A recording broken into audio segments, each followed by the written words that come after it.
曲を聴いたらメロディーとこのコード進行絶対これ関連してるんで、これを感じるんですよ。でこれが僕が言ってるこの物語を感じるってことですね。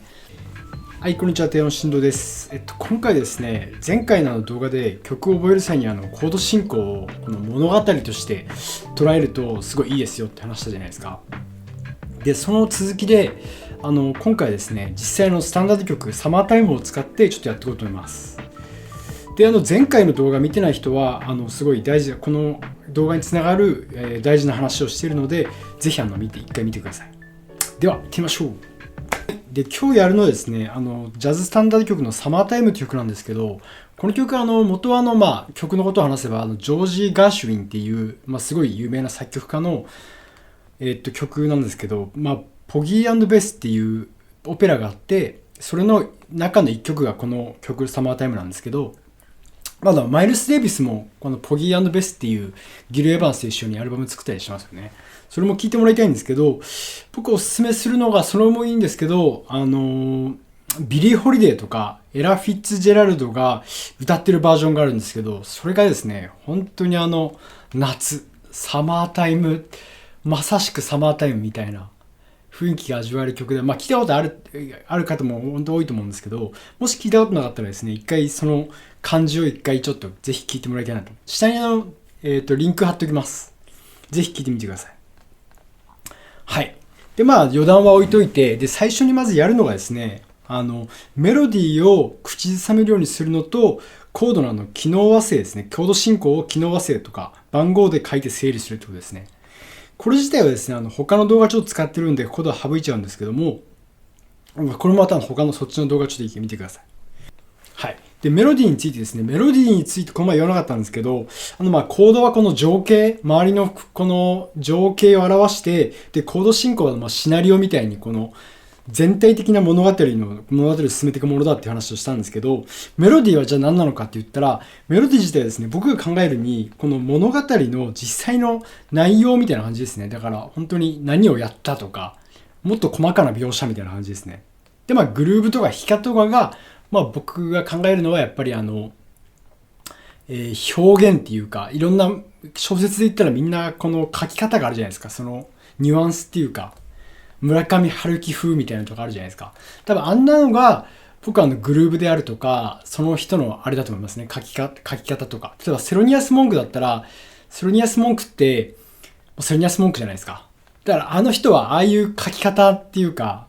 描写なんですよ。もうただ曲自体はメロディーはメロディーであって、その上にあるのがセロニアス・モンクっていう圧倒的なキャラクターがあるみたいな感じですよね。だからですね、メロディー自体はもう本当音楽の核みたいな感じなんで、これはですね、絶対歌わなくちゃいけないし、弾く場合は楽器で弾けるようにできるだけ努力するっていうのは、絶対やった方がいいと思います。はい。それで僕たちですね、今、メロディーとコード進行っていうこの物語に重要な要素を2つ持ってますよね。じゃあここからですね、じゃあ実際これをどうするのかっていうのを見ていきましょう。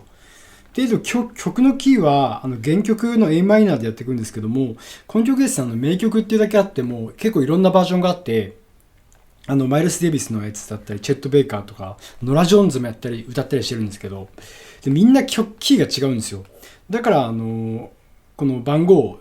機能和声で番号を書くっていうのは特に、いいと思いますね。より簡単な進行なんで、こういう曲やりながらですね、その考え方に慣れていくっていうか、番号でっていうのを体に入れていくっていうか、そういう感覚を入れるのにいいと思います。じゃあこれ実際出てると思うんですけど、最初が一度マイナー、ここら辺の読み方とかは多分、ジャズやってる方だったら結構みんな理論好きな人多いと思うんで、ここで説明はしないんですけど、わかると思うんですよね。わかんなかったら他の何か調べるのはもう山ほどあると思うんで、調べてもらって。はい。で、ここからですね、実際やっていくと、最初 a マイナー、1度マイナーですよね。ここから、で、2-5に行って、持ってる感じなんですけど、これをどういうふうに物語と感じるかっていうと、このメロディーやっぱり歌うって、コードとの関連を見るとですね、だからやってみると、タルルー、トゥルルルトゥーって感じなんですけど、このタルルーってここで2-5になるときに、タルルリトゥっていう風にタルルリって一緒にこの2-5が関連してるんですよ。だからこういうのを一個一個覚えていく感じですよね。一個一個覚えていくっていうか感じていくって感じですよね。だからメロディーとコードの関連性を感じるってことですね。で、こういう風にどんどんやっていくと次、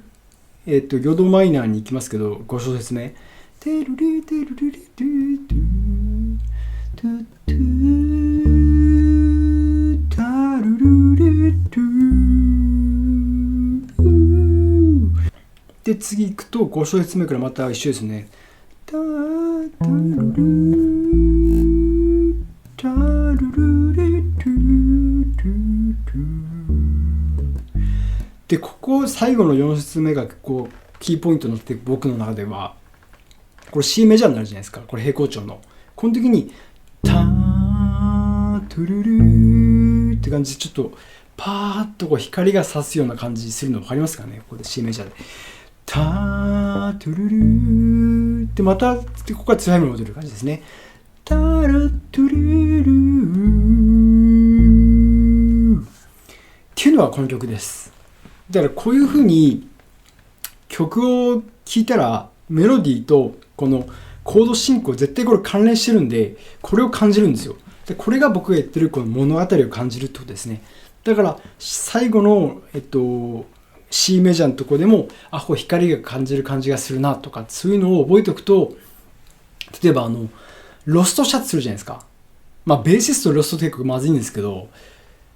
このパーンと C メジャーになった時にこれ絶対あそこだっていう風に分かるようになるんですよ。で A マイナーの時もだからメロディーと関連してるんであそこだこれはっていう風に分かるようになるんですよ。物語全体が分かってるんで。できればウッドベースコントラバスだとちょっとできないんですけどエレクトリックベースだとこの前にもやったんですけどコード弾けるじゃないですか。だからタルランタルルルトゥトゥトゥトゥトゥタルルルトゥトゥタルルタグルルトゥトゥトゥトゥトゥクトゥルタトゥトゥトゥトゥトゥこんな感じですね。コードも弾けるともっと分かりやすくなりますよね。でこういうのってギタリストとかってコードを弾くの日常茶飯事じゃないですか。でこういうのをやりながら自然とやってるんですよ。こういう風に曲を弾きながらベースコードを弾きながら、ピアニストもそうですけど歌ってみるとか。だから特に自然とそういう物語の感覚っていうかコード感覚が身についてるんですよ。ただベーシストってやっぱりちょっと単音でこうやってるじゃないですか。だからちょっとその感覚が身についてないことが多いというかですね。だからもともとピアノとか並行してピアノもちょっとやったりとかギターとかやったりするといいと思うんですけど、もしベースだけでやるとしたら本当にベース弾きながら歌うのでも全然いいし、さっきもし弾けるならコードですね。コードを弾きながらああいう風に歌うともっと内容が理解できます。ということですね。普段このベースを弾きながらもなるべくこう歌いながらその曲の物語性をね意識して練習することをちょっとお勧めします。はい。ということで今回の動画。だから他にもですね、いろんなジャズスタンダードの曲あるんですけど、どのスタンダード曲もですね、重要なのはスタンダード曲のキャラクターを理解して、その物語を理解して